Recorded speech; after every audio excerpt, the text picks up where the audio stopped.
오늘 본문 말씀의 제목은 부활 후 주님께서 하신 중요한 말씀, 이런 말씀이 되겠습니다.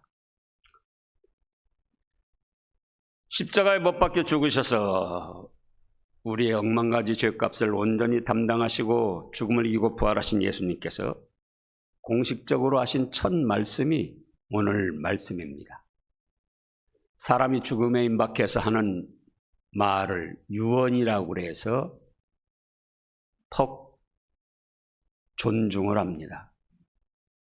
그래서 우리 예수님께서 가상칠은 십자가에 못 박혀 죽으실 때 7마디 말씀을 하셨죠. 아주 훌륭하고 좋은 뜻이 있는 말씀들이죠. 그런가 하면은 이제는 죽음을 이기고 부활하셔서 그리스도로서 공식적인 첫 말씀을 하셨는데 오늘 본문 말씀을 보면 3가지 말씀을 하셨습니다. 그러니까 죽음에 임박해서 유언처럼 하신 말씀도 훌륭하고 좋은 말씀이지만 이제는 죽음을 이기고 부활하셔서 하신 말씀, 그 역시 우리에게 큰 축복이 되는 위대하고 거룩하신 말씀입니다. 그러면 그 첫 말씀이 무엇인가? 오늘 본문 말씀을 살펴보면은 19절에서 이날 곧 안식 후 첫날, 그러니까 토요일이 안식일이고 안식 후 첫날이니까 오늘입니다. 주일, 일요일, 그때 당시로는 새벽에 부활을 하셨고 저녁 때가 되었습니다. 그 전에 말씀들을 보면은 막달라 마리아를 비롯해서 또 베드로 여러 제자들이 예수님의 무덤에 갔고, 그런데 천사가 나타나서 예수님이 여기 계시지 않고 살아나셨다고 그랬고, 또 여리고로 내려가는 2 제자들에게도 나타나셨고 많은 사람들에게 나타내 보셨습니다. 그래서 이제 제자들이 실망만 하고 있다가 모였어요. 그런데 어떻습니까?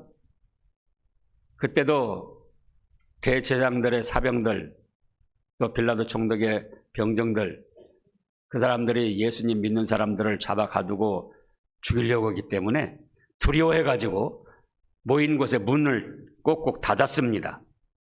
그런데 문도 열리지 않았는데 예수님이 오셨어요.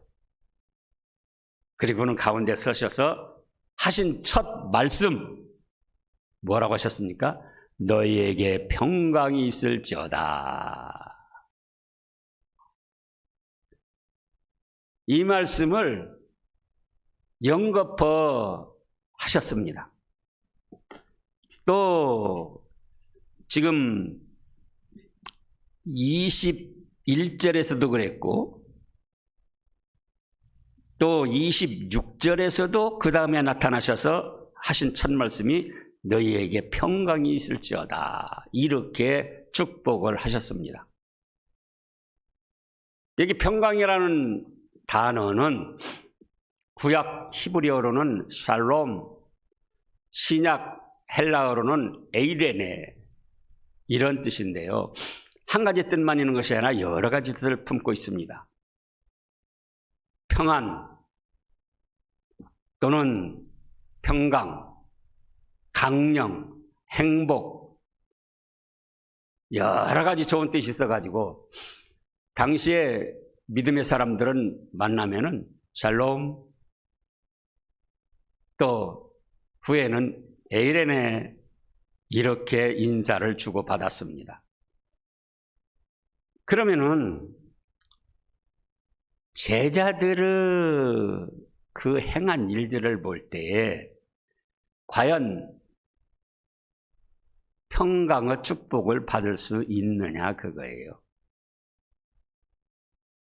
지금 안식 후 첫날이니까 금요일 날 못 박혀 죽으셨고, 금요일 날 어떻게 했습니까? 예수님이 십자가에 못 박혀 죽으실 때 제자들이 다 도망가 버렸잖아요. 그 전에는 뭐라고 했습니까? 다 주를 버릴지라도 우리는 버리지 않겠습니다.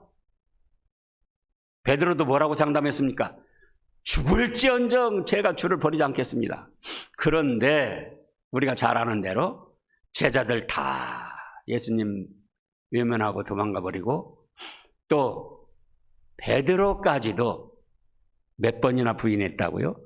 3번이나. 3번째 부인할 때는 그냥 부인한 것이 아니고 만약에 내가 예수를 안다면 하늘에서 날벼락이 떨어져서 내가 저주를 받을 것이다. 자기 자신을 저주하면서까지 예수님을 부인했어요. 그런 제자들을 만났습니다. 여러분들 같으면 어떻게 하시겠어요? 호언장담하다가 바로 3일 전에 다 배신하고 도망간 제자들, 그 제자들을 만났는데 어떤 말을 하겠습니까? 자격도 없는 것들이 입만 살아가지고 뭐 죽을지언정 나를 버리지 않겠다고? 그런데 다 덮어놓으시고 너희에게 평강이 있을지어다 하고 평강을 축복하셨습니다. 예수님이 주시는 평강은 세상이 주는 것과 같지 않습니다.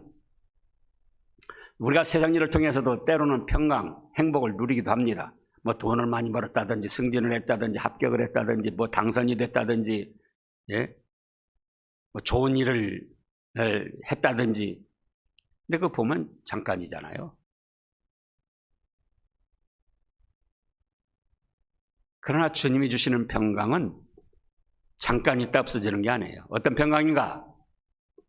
너희가 비록 3일 전에 나를 배신하고 다 도망갔지만은 나는 너희 모든 죄를 다 용서해 준다 하는 사죄의 평강입니다.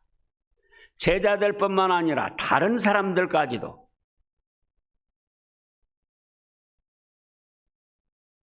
아, 3년 전의 일이 아니에요. 바로 3일 전에 배신하고 다 도망갔어요. 그런데 그 죄가 생생히 기억되는데도 다 덮어주시고 너희에게 행복이 있을지어다. 너희의 몸과 마음에 평강을 누릴지어다. 축복을 하셨습니다. 오늘날도 우리가 예수님 앞에 나오면은 예수님께서는 이렇게 첫 말씀으로 축복을 해주십니다. 너희에게 평강이 있을지어다. 그 다음에 두 번째 말씀으로는 뭘 하셨습니까? 성령을 받으라. 그런데 평강에 대해서 모든 죄를 사해 주시는 사죄 평강뿐만 아니라 자, 사람이 망했습니다. 그 결과는 뭡니까? 병들어서 뭐 망했다. 불행한 사고였던 사고로 망했다. 뭐 부도가 나서 망했다. 예? 망한 끝이 뭐예요? 죽기밖에 더 없습니까? 망한 끝이라고 그래야 죽음밖에 없어요. 그 이상 없어요. 그런데 예수님께서는 죽음을 이기고 부활하셔서 최후의 승리, 그 최후의 죽음까지도 이기고 승리하신 평강을 우리에게 주시겠다는 거예요. 여러분들 생각해보세요. 저도 지금까지 오면서 이 땅은 그 생각 많이 했어요. 내가 이렇게 해서 결국 죽기밖에 되는가? 이렇게 거꾸러지고 이렇게 망하고 이렇게 잘못됐다고 해서 죽기밖에 더하는가? 암이 걸리고 뭐 돌이킬 수 없는 불가능한 그런 자리에 처했어도 무엇밖에 더해요? 죽기밖에 더하는가? 그런데 예수님은 죽음을 이기고 부활하셔서 그 최후의 승리의 평강을 우리에게 주시겠다는 거예요. 그러니 무서워할 것이 없잖아요. 망하고 망해봤자 죽기밖에 더하느냐 그거예요. 그러나 우리에게는 예수님이 앞서서 그렇게 하셨고 죽음도 이겨내고 최후의 승리를 할 수 있는 그 권세와 평강을 주시겠다는 거예요. 그 다음에는 하나님 아버지가 되시고 우리는 자녀가 돼서 천국에서 영원한 복락을 누리는 그 평강을 주시겠다는 거예요. 죽어서 다시 살아나가지고 세상 사람들 말대로 구천 하늘에 떠든다면 그 얼마나 또 불행합니까? 그런데 하나님 아버지가 계시는 천국으로 불러올리셔서 거기서 영원토록 복락을 누리게 하신다는 거예요. 우리가 어려움 당하다가도 그 생각을 해보시라고요. 나는 주님께로부터 모든 일을 사받았다. 근데 아무리 돈이 많고 권세가 있어도 내가 죄가 있어서 언젠가는 이 죄값으로 형벌을 받아야 된다 하면은 평강을 누릴 수 없어요. 죽음으로 또 멸망을 당한다, 지옥 형벌을 당한다, 그러면 평강을 누릴 수 없어요. 근데 우리에게는 그 찬란하고 아름답고 영광스러운 천국 축복이 있고, 또 이렇게 주님이 한번 주신 평강은 영원토록 변하지 않고 계속됩니다. 우리는 변해요. 우리는 이랬다 저랬다 이랬다 저랬다 그러는데 예수님은 변하십니까? 안 변하십니까? 창세전부터 우리를 하나님의 사랑받을 대상자로 정해 놓으시고 지금까지 변함없이 인도하시고 앞으로도 우리는 변한다 할지라도 우리를 어찌하시든지 이끌고 가십니다. 그것을 칼빈 5대 교리에서는 성도의 견인이라고 그럽니다. 견인. 불법 주차하면은 견차가 와서 끌고 가잖아요. 그런 것처럼 우리가 믿음의 길을 가다가도 불법으로 다른 길 가면은 성령 하나님께서 강제로 끌고 천국 복락의 세계로 인도하신다는 거예요. 때로는 징계를 하면서까지. 그래서 이 평강의 의미를 안다면은 우리는 세상에서 당하는 이런저런 일이 있어도 그것 때문에 두려워하거나 주눅들거나 그럴 필요가 없는 겁니다. 언제나 이 말씀 생각하세요. 부활하신 주님께서 첫 말씀이 무엇이라고요? 너희에게 평강이 있을지어다. 그 다음에 두 번째는 성령을 받으라 이렇게 말씀하셨습니다. 22절에 성령님은 하나님 아버지와 예수님과 동일하고 동등하신 삼위일체 하나님이십니다.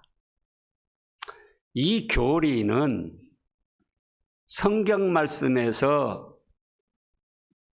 이제 뽑아서 만든 교리인데 지식적으로는 이해할 수도 없고 믿을 수가 없어요. 하나님은 한 분인데 하나님 아버지가 계시고 예수님이 계시고 성령님이 계시다. 세 분이 계시다 그거예요. 그러면서 권세 능력 지혜 모든 것이 똑같고 동일하십니다. 하나를 이루셔요. 그래서 예전부터 이 삼위일체 교리를 부인하고 나가는 사람들은 다 이단이었고 이단에 빠졌어요. 잘 이해가 안 돼도 하나님은 한 분이시다. 그러면서 하나님 아버지가 계시고 예수님이 계시고 성령님이 계시다. 그럼 하나님 아버지는 어떤 일을 하시는가? 하나님 아버지는 영원전부터 천상 천하 하늘과 땅의 모든 세계의 모든 일들을 계획하시고 예정하시고 설계하시고 진행시키셔요. 예수님은 하나님 아버지께서 계획하시고 예정하시고 설계하신 일을 이루십니다. 실체로 이루셔요. 성령님은 하나님 아버지가 예정하고 계획하고 설계하신 것을 예수님이 이루어 놓으셨는데 성령님은 그 예수님이 이루어 놓으신 것을 현실 생활에서 적용시키고 완성시켜 나가십니다. 그래서 정확히 말하면 하나님 아버지와 예수님은 지금 하늘나라에 계십니다. 그런데 성령님은 우리와 함께 하셔요. 성령님이 우리와 함께 하신다고 할 때에 그럼 하나님 아버지와 예수님은 어떻게 되는가? 삼위 세 분이 하나가 되기 때문에 성령님이 함께 하심에도 바로 배후에 하나님 아버지가 계시고 예수님이 계시고, 그래서 성령님이 역사를 하시고 은혜를 베풀어 주시는 일이 곧 하나님 아버지와 예수님이 역사하시고 은혜 베풀어 주시는 것과 동일합니다. 그런데 여기서 성령을 받으라고 말씀하신 것은 보혜사 성령님을 받으라고 하신 겁니다. 이때에도 이미 성령 하나님이 영원 무궁전부터 아버지와 예수님과 함께 하시며 이때에도 성령님이 함께 하셨어요. 이때 성령님이 안 계신 게 아니에요. 함께 하셨는데 보혜사 성령님이란 건 뭔가? 진리의 영, 대언의 영, 대신 말씀하시는 영, 또 중재의 영, 하나님과 우리 사이를 화목시키는 중재의 영, 또 변호의 영, 예수님의 구원의 진리와 우리를 하나님이 받음심직하게 하나님 앞에 변호하는 그런 역사를 하십니다. 그런데 예수님이 십자가 대속을 이루기 전에, 부활을 하시기 전에도 영원무궁전부터 성령님이 함께 하셨는데, 이제 예수님께서 우리의 대속을 이루시고 우리 죄값 대신 다 죽으심으로 우리 죄값을 깨끗이 담당하시고 예수님이 부활을 하셔서 승리하신 그 진리와 그 역사를 가지고 더 능력 있고 권세 있게 성령님이 역사하시는 것을 보혜사 성령님이라 그럽니다. 그러니까 우리 집에 아들이 있습니다. 아들이 태어날 때부터 아들이 있었어요. 근데 보통 아들이다가 이제 사법고시를 봐가지고 또는 행정고시를 봐가지고 아주 높은 사람이 됐어요. 뭐 재판장이 됐어요. 그럼 내나 옛날 아들이지만은 옛날 아들이 재판장이라는 직분을 하나 더한 것이다. 그러니까 보통 아들로 있을 때보다 재판장으로 있을 때 아들이 더 능력 있고 힘이 세다 그 말씀이에요. 그런 것처럼 내나야 창세전에 영원무궁전부터 성령님이 하나님과 예수님과 함께 하셨는데 예수님이 구속을 이루고 부활 승리하신 그 권세 능력을 가지시고 더 강력하게 역사하시는 그런 영이 되셨는데 그것을 뭐라고 하신다? 보혜사 성령님이라고 합니다. 그래서 이제는 예수님이 대속을 이루시고 부활하셨기 때문에 그 능력을 가지고 더 강력하게 역사하시는 보혜사 성령님이 오실 텐데 그 보혜사 성령님을 받으라는 거예요. 자칫 오늘 본 말씀을 보면은 예수님이 그들을 향하여 숨을 내쉬며 성령을 받으라 이렇게 말씀하셔가지고 지금 이때 당시에 예수님께서 성령을 받으라고 하면서 주시는 것처럼 이해할 수가 있는데 이거는 아주 잘못된 이해입니다. 숨을 내쉬었다는 것은 내가 영이 아니고 죽었다가 부활한 산 사람이다. 나도 숨을 쉰다. 그걸 보여주시기 위한 것이고 또 20절에서 옆구리와 그 손과 옆구리를 보여주셨다고 그랬잖아요. 제자들이 예수님이 부활하신 걸 잘 안 믿었어요. 그런데 옆구리 참자국 또 손 못자국 다 보고는 정말 죽음을 이기시고 부활하신 예수님이구나. 그래서 기뻐했다고 그랬잖아요. 그래서 숨을 내쉬면서 성령을 받으라 말씀하신 것은 이때 당시 성령을 받으라고 한 것이고 이때 당시도 성령님이 계셨는데 무엇을 받으라? 앞으로 오실 보혜사 성령님을 받으라. 그럼 그 보혜사 성령님은 언제 오셨습니까? 예수님이 40일 동안 이 땅에 계시다가 승천하시고 10일 후에 오순절이 됐습니다. 오순절이라는 것은 유월절 안식일로부터 50일째 되는 날을 오순절 절기라고 그래요. 유월절 안식일에 예수님이 십자가에 못 박혀 죽으시고 부활하셨잖아요. 그날로부터 50일째 되는 날을 오순절이라고 하고, 또 뭐라고 하느냐? 초실절이라고도 하고 77절이라고도 합니다. 77이 49 그리고 50. 그건 무슨 뜻인구니? 곡식을 처음 거두어서 하나님께 감사드리는 그런 절기예요. 오순절이 77절, 초실절, 처음 맺은 곡식 드린다. 그러면 대개 이스라엘도 우리와 기후가 거의 비슷하기 때문에 거기 그때 당시 주산물이 보리, 밀이었습니다. 보리, 밀은 언제 심느냐? 초겨울, 늦가을에 심지요. 그래가지고 겨울을 지나면서 봄이 되고 그때 5월달, 6월달 되면은 첫 열매가 맺히는 거예요. 그래서 그때 이제 하나님께 처음 열매 주신 거 감사합니다. 오늘날은 이제 맥추절이라고도 하고 그렇게 해서 절기를 지켰는데, 그 예수님이 40일 동안 이 땅에 계시고 승천하신 후에 10일 후 오순절 때 그때에 보혜사 성령님이 강림하셨어요. 사도행전 1장. 사도행전 1장을 보겠습니다.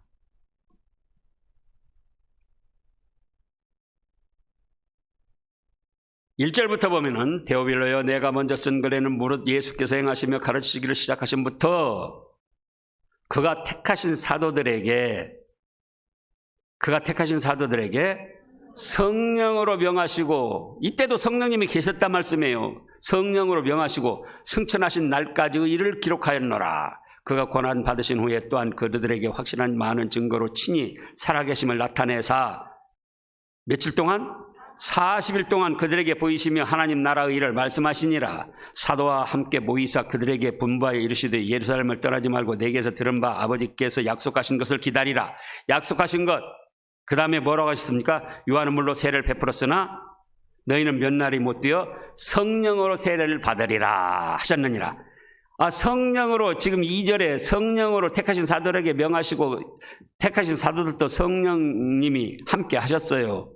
그런데 다시금 하나님 아버지께 약속하신 것이 있다고 그랬고, 또 너희는 몇 날이 못 되어 성령으로 세례를 받으리라 이렇게 말씀하셨습니다. 이 성령으로 세례를 받는다는 건 어떤 성령님이라고요? 보혜사 성령님.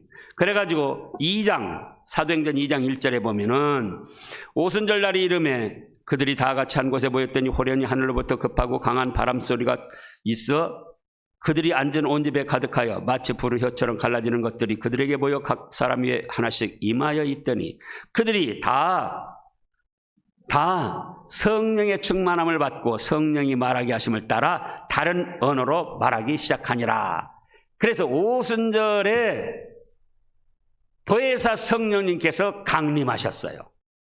이 보혜사 성령님을 받으라 그거예요. 보혜사 성령님을 영접하라. 내내야 처음부터 삼일째 하나님으로 함께 하시던 성령님이었지만은 예수님께서 우리의 속죄를 이루시고 죽음을 이기고 부활하셔서 승천하신 그 능력과 권세의 진리의 역사를 가지시고 더 강력하게 충만하게 역사하시는 성령님이 되셨는데, 그 성령님의 이름을 뭐라고 한다고요? 보혜사 성령님이라.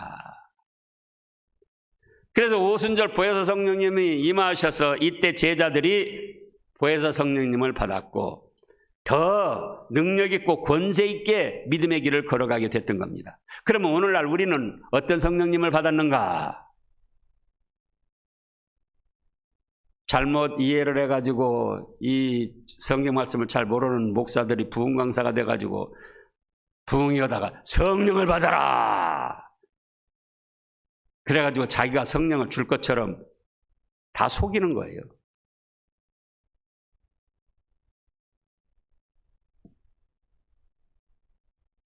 예수님이 말씀하셨고 오순절에 오신 보혜사 성령님은 그때부터 내내 보혜사 성령님으로 지금까지 영원토록 역사를 하십니다.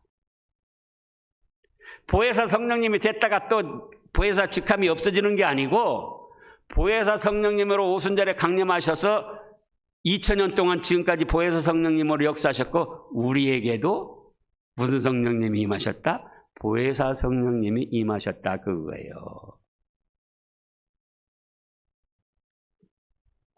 그러면 예수님께서 평소에도 그렇게 말씀을 하셨어요. 보혜사 성령님을 보내줄 것이다. 요한복음 14장.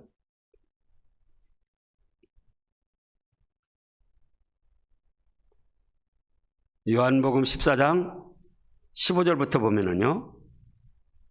내가 아버지께 구하겠으니 그가 또 다른 보혜사를 너희에게 주사. 지금 성령님이 계신데 부활 승리하신 그 권세를 힘입은 그 직함의 보혜사 성령님을 또 보내시겠다. 그런데 주사 뭐라고 했습니까? 영원토록 너희와 함께 있게 하리라. 그는 진리의 영이라 세상은 능히 그를 받지 못하나니 이는 그를 보지도 못하고 알지도 못함이라. 그러나 너희는 그를 아나니 그는 너희와 함께 거하시며 또 너희 속에 계시겠음이라. 15장에도 말씀했고 16장에도 말씀을 했습니다. 그래서 그 보혜사 성령님은 언제 오셨다고요? 오순절에 오셨습니다.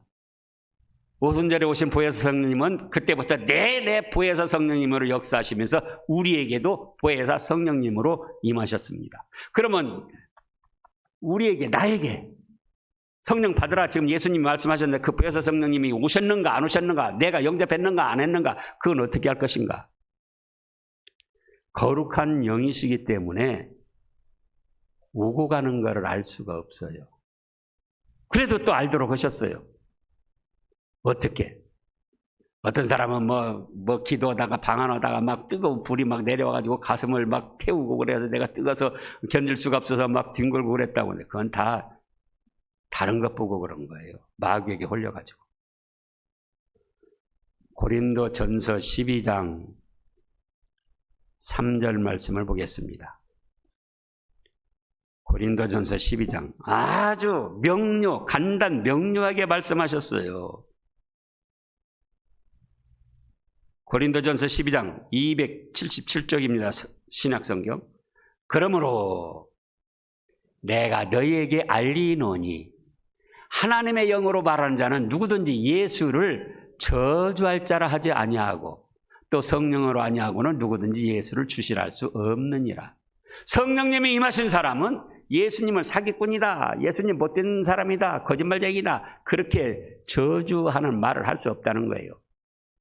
누가? 성령님을 받은 사람은. 그러면 이 세상 사람들이 왜 막 개독교 뭐고 막 예수쟁이 뭐고 별별 욕을 다 하는가? 그 사람들 마음이 악한 것이 아니라 성령님이 임하지 아니하시니까 인간적인 지식으로만 생각하니까 예수쟁이는 거짓말처럼 여기서 성경도 다 이스라엘 역사고 우리가 받을 것이 아니고 그렇게 생각을 하는 거예요. 그런데 성령님이 임하시니까 예수님은 내 죄값 때문에 죽으신 주님입니다. 감사합니다. 예수님 사랑합니다. 좋아합니다. 또 성령으로 아니하고는 누구든지 예수를 주시라 할 수 없느니라 그랬죠? 그럼 내가 예수님을 주님, 좋은 일 있을 때 주님 감사합니다. 주님께 영광 돌립니다. 어렵고 힘든 일 있을 때 주님 도와주세요. 주님 불쌍히 여겨주세요. 주님 건져주세요. 그렇다면 나에게는 이미 보혜사 성령님이 임하셔서 예수님을 구주로 믿고 구원받은 사람이기 때문에 그렇게 할 수 있다. 아멘.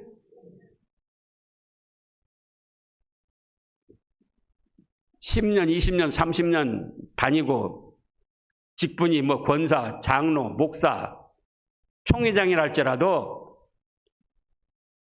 예수님이 내 죄값 때문에 죽으신 거 또 부활하셔서 나에게 부활의 생명, 천국 생명을 주셨다는 것이 믿어지지 않으면 죽어봐야 알지. 그렇게 생각한다면 그 사람은 성령님을 받지 못한 사람이고 구원받지 못한 사람이에요. 지식적으로 목사가 돼서 장로가 돼서 그럴듯하게 기도도 하고 그럴듯하게 설교를 한다 할지라도 예수님이 내 죄값 때문에 죽으신 것이 믿어지지 않고 예수님의 부활은 곧 나의 부활이다. 나는 죽는 날지라도 천국 복락을 누린다. 이 믿음이 없다면 무엇이 임하지 않았다고요? 성령님이 임하시지 않은 것이고, 따라서 그 믿음도 헛것이고 구원을 받지 못한다, 그 말씀이에요.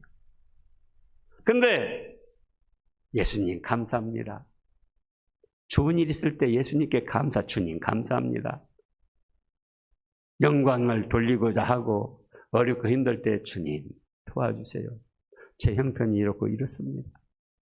저는 해결할 수 없으니 우리 주님 도와주세요. 누가 강요하지 않았는데 그런 마음이 자연스럽게 우러난다면 그 사람은 보혜사 성령님이 임하셨다. 이미 예수님을 믿어서 구원받은 하나님의 백성이다. 천국 복락을 누릴 백성이다. 그래서 성령님을 받으라 그러신 거예요. 그러면 이미 우리는 성령님을 받았습니다. 감사합니다. 그 다음에 세 번째 주신 말씀이 뭡니까?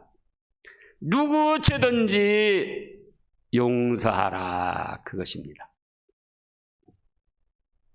누구 죄, 어떤 죄든지 어떻게 하라고요? 안 갚음해라, 원수 갚아라 그러신 것이 아니고 용서하라. 23절 말씀을 다 같이 봉독하겠습니다. 너희가 누구의 죄든지 사하면 사해질 것이요 누구의 죄든지 그대로 두면 그대로 있으리라 하시니라. 잘 이해를 해야 됩니다. 예수님은 여기서만 말씀하신 것이 아니고 우리에게 가르쳐 주신 기도에서도 하늘에 계신 우리 아버지의 이름이 거룩히 여김을 받으시오며 나라가 임하시오며 뜻이 하늘에서 이루어진 것 같이 땅에서도 이루어지다. 오늘 우리에게 일용할 양식을 주시옵고 우리가 우리에게 죄진 자를 사하여 준 것 같이 우리 죄를 사하여 주시옵고. 정말 내가 예수님께로부터 억만가지 죄악, 지옥 멸망받을 죄악을 용서받았다면은 그 사람은 다른 사람의 죄도 용서해 주게 됩니다.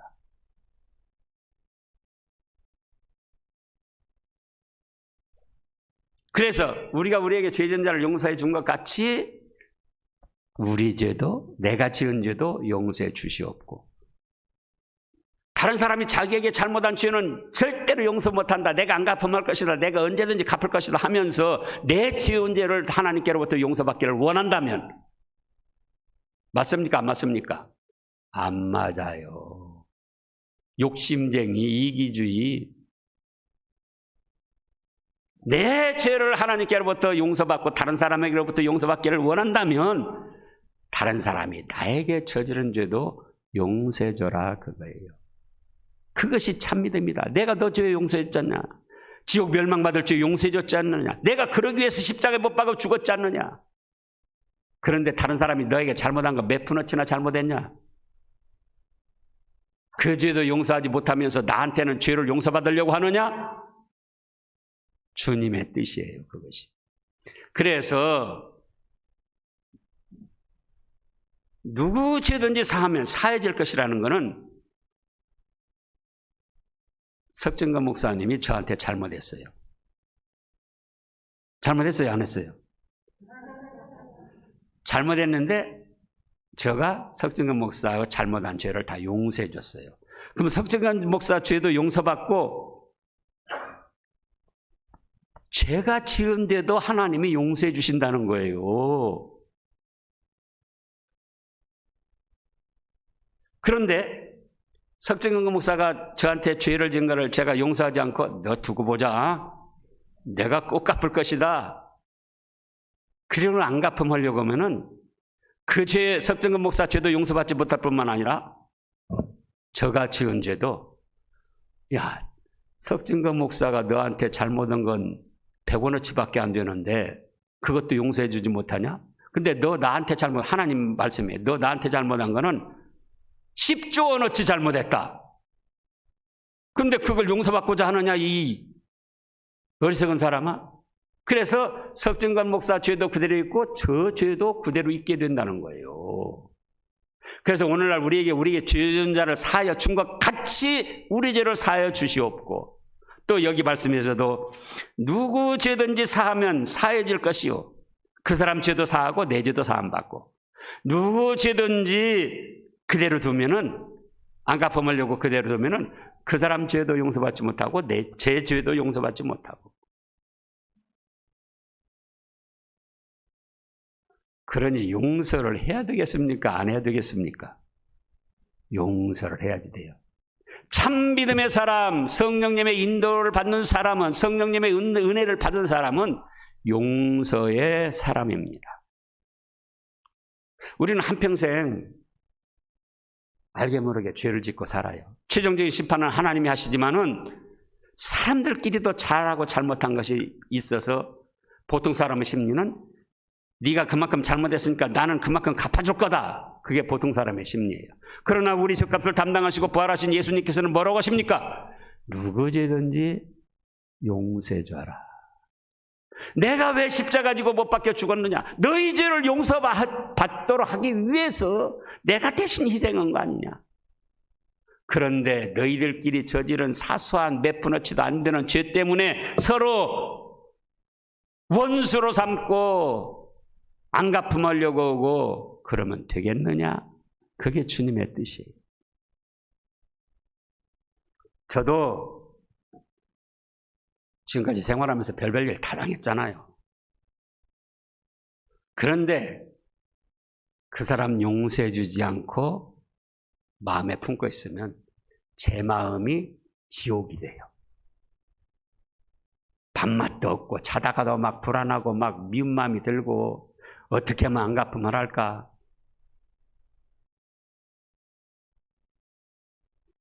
그러다가 그 스트레스가 쌓여서 뭐가 되는 줄 아세요? 암이 됩니다.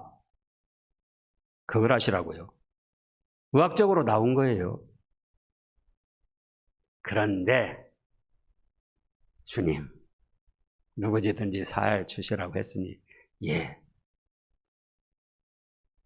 석진근 목사가 저한테 잘못한 거 깨끗이 용서해 줍니다. 절대 안 갚음하지 않겠습니다. 근데 그것도 모르고 석진근 목사는 계속 저한테 죄를 져요? 그럼 어떻게 하죠? 이번에는 참을 수 없습니다. 아니고 잘하는 대로 베드로가 예수님께 형제가 나에게 죄를 범하면 7번 용서해 주면 되겠습니까? 크게 생각한 거예요. 그때 뭐라고 하셨습니까? 70번씩 7번이라도 용서해 줘라. 근데 석정근 목사가 저한테 몇 번 잘못했을까요? 10번 몰라요. 또 제가 속 다 모르니까 한 20번, 100번은 잘못했는지 몰라요. 그래도 77, 49, 490번은 잘못하지 않았잖아요. 그 490번만 용서해 주란가? 그게 아니죠. 무한정으로 용서해 주라는 거예요. 용서해 주면은 그것이 주님 뜻을 따르는 것이기 때문에 주님이 주시는 평화가 있습니다. 그래서 비록 그 사람이 잘못했다고 해도 관계없이 내가 그 사람도 용서해 주고 주님 뜻대로 했다고 해요. 너 잘했다. 당장 평안을 주셔요. 밥맛도 좋아지고 혈액순환도 잘 되고 병도 안 걸리고 소망이 생기고 희망이 생기고. 그래서 신앙의 훌륭한 분들을 보면 다 믿음의 사람이었어요. 믿음의 사람이면서 용서의 사람이었습니다. 무슨 사람? 용서의 사람. 구약시대 그 훌륭한 야곱의 12아들 요셉 있잖아요. 요셉 우리가 얼마나 잘 압니까? 자기 형들이 어려서부터 미워하고 죽이려고 하고 아버지 신부로 같은 형들이 죽이려고 하다가 죽이지는 말자. 그래가지고 뭐 했습니까? 팔아먹었잖아요. 인신매매. 근데 그 요셉이 어떻게 됐습니까? 팔림을 당하고 욕을 당하고 욕을 먹고 죽임을 당할 뻔했지만 참고 믿음으로 나가니까 하나님이 이집트의 총리 대신이 되게 하고 흉년이 돼가지고 형들이 찾아왔습니다. 그래서 형들을 먹이서 살리면서 이제 아버지 야곱이 죽었습니다. 그래가지고는 형들이 불안에 떠는 거예요. 이거 아버지가 계실 때는 우리가 잘못한 것, 팔아먹은 것, 그것 요셉이 참았지만 아버지 이제 돌아가셨으니까 천국에 가셨으니까 분명히 우리에게 안 갚음할 것이다. 그때에 자 창세기 50장을 보시자고요. 창세기 50장 15절 말씀부터 보면은 요셉의 형제들이 그들의 아버지가 죽었음을 보고 말하되 요셉이 혹시 우리를 미워하여 우리가 그에게 행한 모든 악을 다 갚지는 아니할까 하고 요셉에게 말을 전하여 이르되 당신의 아버지가 들어가시기 전에 명령하여 이르시기를 너희는 이같이 요셉에게 이르라 내 형들이 네게 악을 행하였을지라도 이제 바라건대 그들의 허물과 죄를 용서하라 하셨나니 당신 아버지의 하나님의 종들인 우리 죄를 이제 용서하소서 하며 요셉이 그들이 그에게 하는 말을 들을 때에 울었더라. 그의 형들이 또 친히 와서 요셉의 앞에 엎드려 이르되 우리는 당신의 종들이니이다. 요셉이 그들에게 이르되 뭐라 하셨습니까?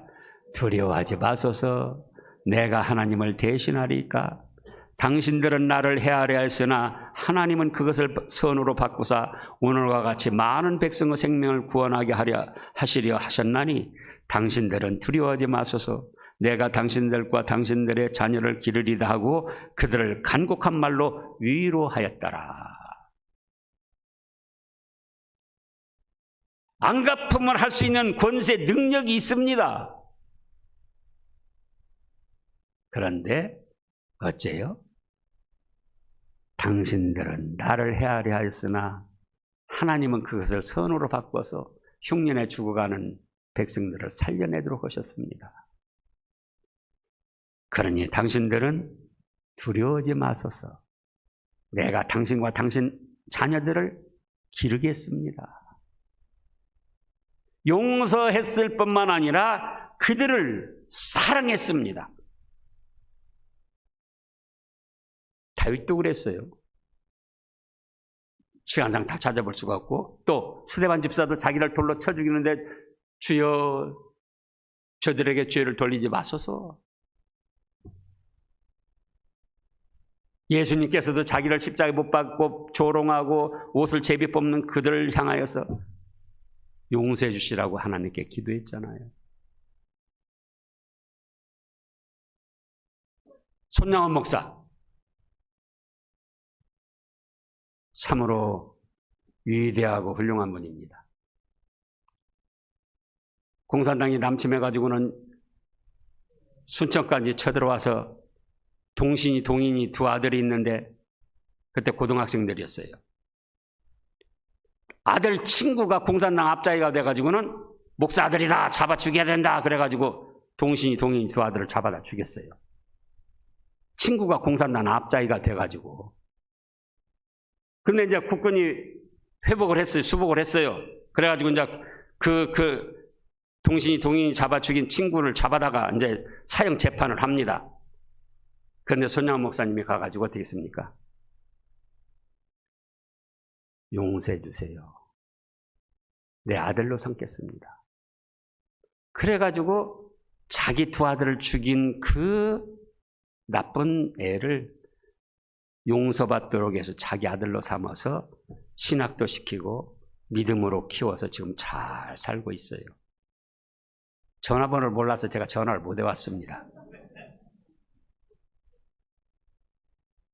용서하세요.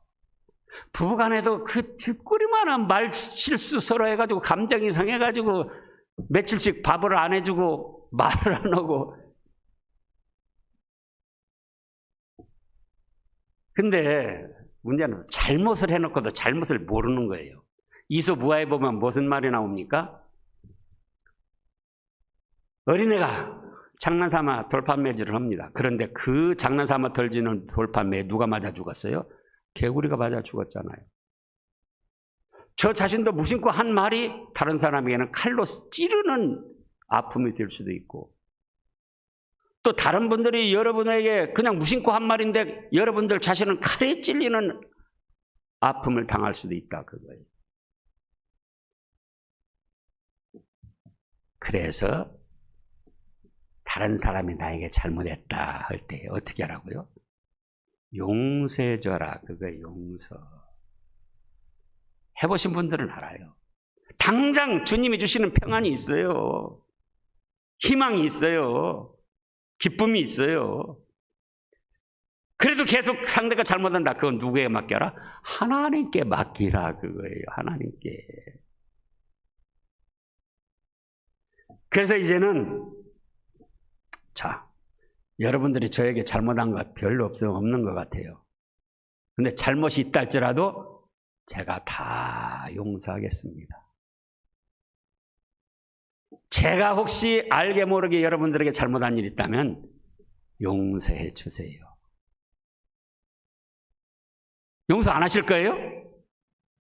용서해 주세요. 아멘 하셔야죠. 용서해 주세요. 부부 간에, 형제 간에, 친척 간에, 이웃 간에. 예수님이 죽음을 이기고 부활하셔서 하신 첫 말씀 3가지. 평강이 있을지어다. 성령을 받으라. 누구지든지 용서해 줘라. 기도하겠습니다. 하나님 아버지 감사합니다. 가상칠언도 훌륭한 위대한 말씀이지만은 죽음을 이기고 부활하셔서 하신 첫 말씀, 너희에게 평강이 있을지어다. 이 평강을 저희가 받아 누리게 하여 주시옵소서. 성령을 받으라. 성령님이 임하셔서 예수님을 믿게 하시고 천국 복락 누리게 하시니 감사합니다. 믿음이 아직 없다면 성령님을 사모하고 영접할 기도를 할 수 있게 하여 주시옵소서. 이제 누구든지 사하여 주게 하여 주시옵소서. 그리함으로 주님이 주시는 평화가 저희의 삶에 넘치게 하여 주시옵소서. 예수님의 이름으로 감사 기도드리옵나이다. 아멘.